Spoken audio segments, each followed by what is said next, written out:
আজকে রান্না করব লইট্টা শুটকি।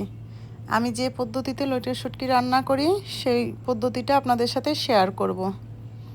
শুটকিটা আগে থেকে কেটে নিয়েছি। এখন আমি একটা প্যানে পরিমাণ মতো তেল দিয়ে একটু বেশি করে পেঁয়াজ কুচি দিব।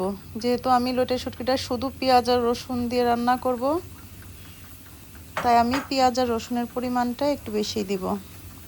তাই আমি কিছুটা পেঁয়াজ কুচি দিয়ে তার সাথে একটু বড় করে কাটা বেশ কিছু রসুন দিয়ে দিব। আর শুটকিতে সাধারণত রসুনের পরিমাণটা একটু বেশি হলে ভালো লাগে। আর রসুনটা একটু বড় করে কাটার চেষ্টা করবেন, তাহলে ভাজার পরেও রসুনটা একটু বড় সাইজের থাকবে এবং দেখতে ভালো লাগবে। রসুন আর পেঁয়াজটা দেওয়ার পর আমি একটু নেড়ে এটাকে ভেজে নিব। একটু একটু করে ভেজে নিয়ে তাতে আমি পেঁয়াজের কলি দিব বা পেঁয়াজের ফুল, শীতের সময় যেহেতু পাওয়া যায়, আপনারা যে নামেই ডাকেন। আমি একটু পেঁয়াজের কলি দিব, যেহেতু দেখতে সবুজ, শুটকি রান্নাতে দিলে শুটকিটা দেখতেও ভালো লাগবে এবং খেতেও ভালো। তারপর আমি দিব লবণ পরিমাণ মতো। লবণটা দিয়ে ভালো করে ভেজে নিব। আর আস্তে আস্তে একটু ভেজে নিতে হবে, কারণ পেঁয়াজ আর রসুনটা যত ভাজা হবে তত ভালো লাগবে। পেঁয়াজ রসুনের কাঁচা গন্ধটা তো থাকবে না, তাই চেষ্টা করবেন আস্তে আস্তে পেঁয়াজ রসুনটা একটু বেশি করে ভেজে নিতে। পেঁয়াজ রসুনটা একটু ভালো করে ভাজা হয়ে গেলে তাতে আমি একে একে সবগুলো গুঁড়া মশলা দিয়ে দিব। এখন আমি দিচ্ছি হলুদের গুঁড়া,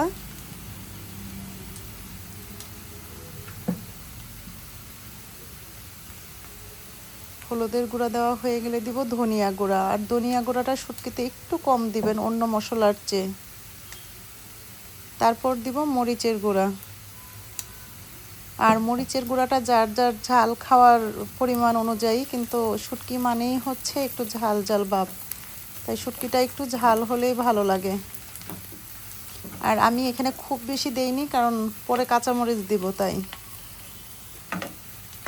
মশলাগুলি দেওয়ার পর আমি আস্তে আস্তে নেড়ে মশলাটাকে কষিয়ে নিব। আর যেহেতু মশলাটা অনেকক্ষণ কষাতে হবে, মশলাগুলো যাতে পুড়ে না যায়, সেজন্য আমি এখানে একটু পানিও ব্যবহার করব।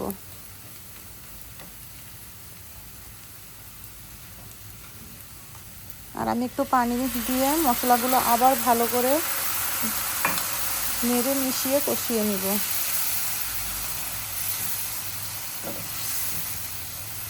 আর খুব ভালো করে মিশিয়ে আস্তে আস্তে জাল দিয়ে মশলাগুলি ভেজে নিতে হবে। মশলাটা যখন অনেকটুকু কষানো হয়ে যাবে, তখন আমি শুটকিটা দিব। আর শুটকিটা আমি আগে থেকে ভেজে কেটে সিদ্ধ করে তারপরে মাঝখানে কাটা বেছে রেখে দিয়েছি। এটা আপনার ইচ্ছা, আপনি কাটা বেছেও নিতে পারেন, কাটা সহও দিতে পারেন। আমি শুটকিটা দিয়ে দিলাম। তবে শুটকিটা অবশ্যই আগে একটু ভেজে তারপর সিদ্ধ করবেন, তাহলে শুটকির যে কাঁচা গন্ধটা থাকে সেটা থাকবে না। শুটকিটা দেওয়ার পর আমি কিছুক্ষণ ভালো করে এটাতে মশলা মিশিয়ে কষিয়ে নিব। তবে অবশ্যই খেয়াল রাখবেন যাতে নিচে পুড়ে না যায়। আস্তে আস্তে ভেজে শুটকিটাকে একটু লাল লাল ভাব চলে আসলে তখন আমি আরেকটু পানি দিয়ে দিব, কারণ শুটকিটা মশলার সাথে আরেকটু সিদ্ধ করতে হবে, তাই একটু পানি ব্যবহার করতে হবে। আমার শুটকিটা লাল লাল ভাব হয়ে চলে আসছে, তাই আমি এখানে একটু পানি দিয়ে দিচ্ছি।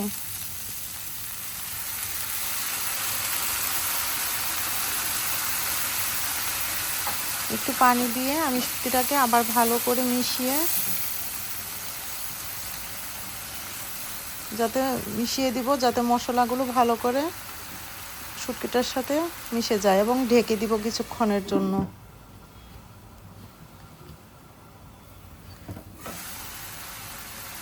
কিছুক্ষণ ঢেকে রেখে আমি আবার ঢাকনাটা খুলে কয়েকটা কাঁচামরিচ দিয়ে দিব। কাঁচামরিচটাও আপনার যার যার পছন্দ অনুযায়ী দিতে পারেন, যে যতটুকু ঝাল খাবেন। তারপর আবার কিছুক্ষণ ঢেকে দিব। ঢেকে দিলে পানিটাও শুকিয়ে যাবে, শুটকির সাথে মশলাগুলো ভালোভাবে লেগে যাবে। আবার কিছুক্ষণ ভাজবো। শুটকিটা একটু ভাজি ভাজি করে ফেলতে হবে। যত শুটকিটা ভেজে নেবেন খেতে ততই সুস্বাদু হবে। আর এমনিতেই শুটকি যদিও একটু লোভনীয় খাবার, যারা শুটকি পছন্দ করেন তাদের কাছে। আমি শুটকিটা আবার কিছুক্ষণের জন্য ঢেকে দিব। এবার আমার শুটকিতে পুরোপুরি পানিটা শুকিয়ে গিয়েছে এবং আস্তে আস্তে শুটকির উপরে তেলগুলি বেশি উঠছে। এই অবস্থায় শুটকিটা আমি আবার কিছুক্ষণ ভেজে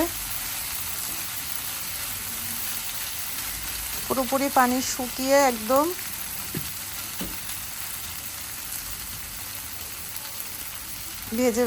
ভেজে নিব।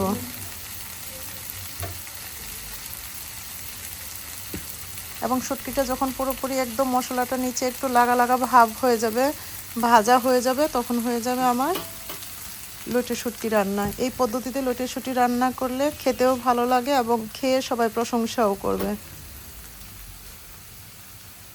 অবশ্যই এই পদ্ধতিতে শুটকি রান্না করে খেয়ে দেখবেন।